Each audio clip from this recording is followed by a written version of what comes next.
Hello, this is the Watchdog, and welcome back to Fun with Watches. If watches weren't fun, you'd only need one. Today we're going to review the Cadisen Wanvi W-525G. Let's start out with the wrist check. I'm wearing my Citizen Nighthawk, and Grogo's wearing my Pagani Design No Time to Die homage. He's really looking forward to the movie finally coming out next month. Grogo said 3PO was quite upset. Master Skywalker inherited Uncle Owen's water farm, so he sent 3PO to talk to the Vaporators. He was completely fed up with their vapid responses. Here is the watch. There's a little bit of confusion about the branding. The box says Cadisen. The AliExpress ad says Cadisen with Wanvi being the model. But if you look at the watch itself, there is no mention of Cadisen, and it looks like Wanvi is the brand, with W525G being the model number. It says so on the case back. I don't know why. I could guess, and it would only be a guess, that Wanvi was a new company that failed and Cadisen bought up their inventory. When it comes to AliExpress watch brands, Cadisen is one of the better names, and I can't imagine them ditching it for Wanvi. I bought the blue one. There's also a black colorway. These are going for about $80 on AliExpress before coupons at the time of this review.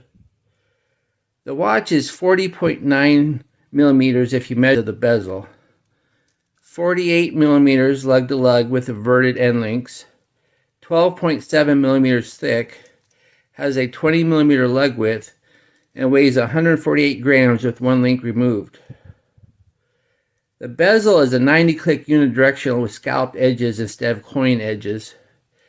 It looks like they are going for a Seamaster look, but if you look at the ceramic insert, that is more of a sub-style. There is no lume on the bezel and no lume pip. The bezel action is okay. It's hard to get a grip though with these scalloped edges compared to coin edge, so you have to really grab it hard. So the action's kind of stiff, and it's the clicks are okay. I've seen better action, but it's not horrible. Just once again, it's really hard to get a grip because of the bezel design, but everything seems to line up just nice.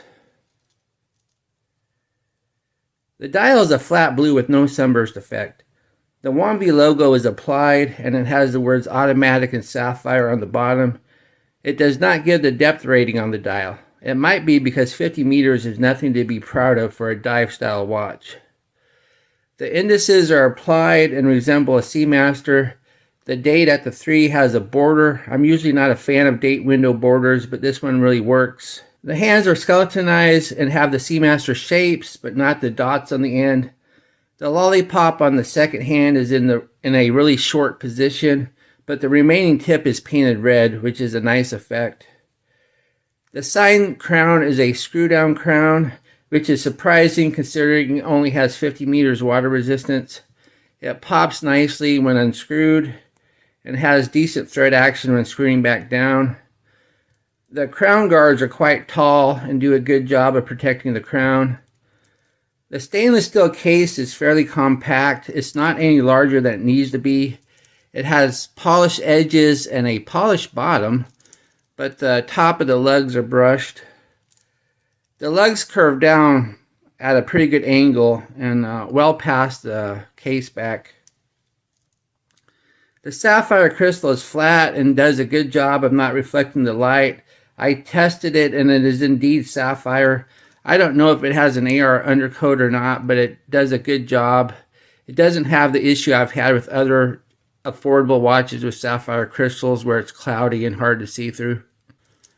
The screw-down case back gives 50 meters of water resistance. It seems like a screw-down case back and crown should be able to give it at least 100. Maybe it's the quality of the seals. The display shows the NH35 movement and has the brand Wanvi written on the crystal of the case back. I don't know if you can see it or not. It's really hard to read, so I don't know why they even bothered. The rotor is your stock NH35 rotor with no branding or decorations. We're all familiar with the NH35 movement, so I won't bother with the time graph. Solid 3 Hz workhorse movement that hand winds and hacks. There's an NH35 shortage at the time of this review, and some companies have been swapping out Miyota 8215s. I have a feeling that this watch's production run ended a while ago, so I don't think it would be likely to get one swapped. The shellfish style bracelet has solid inverted end links. This is a single link bracelet meant to look like a 3-link. The center links are polished. I don't see any seams, so I think they are solid. It has push pin adjustments, and I only had to remove one link to fit on my 7.5-inch wrist, so if you have a really big wrist, you might want to be cautious. The side press clasp looks decent at first, but it really isn't. The inverted side button mechanism, it takes up all the room of the clasp, see? And it only leaves 2 holes of micro adjust. So that's really unfortunate. It's bad enough when they only have 3, but to only have 2 is very unacceptable. Plus, when you look at the outer shell of the clasp, you can see some brushing flaws. I don't know if my camera can pick them up or not, but when you look at it close, it doesn't look very well made. If you do buy this watch, I would suggest a better clasp. If you do buy a better clasp, you'll want an 18mm clasp. Here's the watch on my 7.5-inch wrist. It does wear nice. Those curved down lugs make it sit nice and flat. Plus the inverted end links really help too. And I really do like that blue color. It's a nice deep blue, but not so dark that it looks black in low light. When you wear a watch, you can usually tell if it has good lume by simply walking from a lighted room to a dark room. This gave me no indication, so I'm just going to do a side-by-side with my Pagani Design No Time to Die, which has become my standard benchmark for average lume.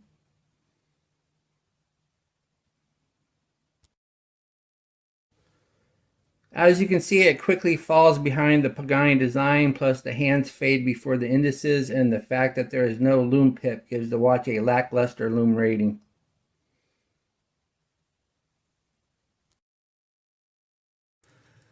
What do I like about this watch? Well, I like the steel case. It has a nice shape and fits on the wrist nicely. I like the fact that it has a sapphire crystal that is easy to see through. I like the inverted end links. And I like the red tip on the second hand. It's really a nice effect. And I really like this blue color. What are my gripes and groans? Well, no lume pip and substandard lume. Only 50 meters water resistance despite screw down crown and case back. Cheap clasp with only 2 micro adjust. And Wanvi is just a horrible name. They could have came up with a better name than Wanvi. It's like no wonder Cadisen had to take over. Do I recommend this watch? If there was not an NH35 shortage going on, I would give this watch a pass, thinking you could do better for the money. And if you're watching this review in the future after the NH35 shortage, then that would be the case. However, for the price, it isn't an awful watch. And if you can accept the 50 meters water resistance and crappy lume, it might be a good way to get an NH35 powered watch in this time of need. Just do yourself a favor and order a better clasp while you're at it. Well, thank you for watching my review. Be sure and like and subscribe to my channel, and I will be back with another review because I've done all my unboxings for a while. Bye.